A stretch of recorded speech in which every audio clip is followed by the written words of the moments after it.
প্রথমতে আসসালামু আলাইকুম ভাই। বিড়াল আমাদের একটা, কুকুর আমাদের একটা, প্রত্যেকটা মানুষের একটা আবেগ।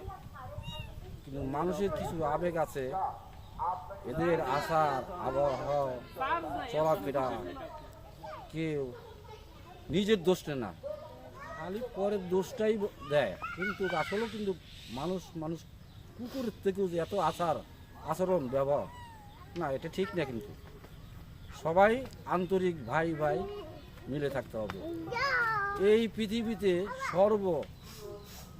যখনই একটা মানুষ আসে দুনিয়াতে মায়ের গর্ভ থেকে, সারা পৃথিবী কিন্তু একদিক, আর মায়ের অধিকার কিন্তু এক।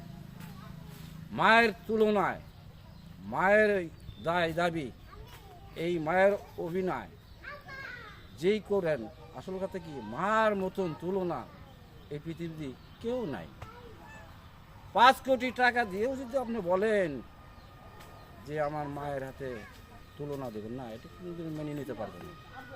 মা তো মায়ের পরে লোক আমার আল্লাহ, তারপরে আমার দিনের নূর। এই পর্যন্ত কি আমার শেষ, আর কিছু বললাম না।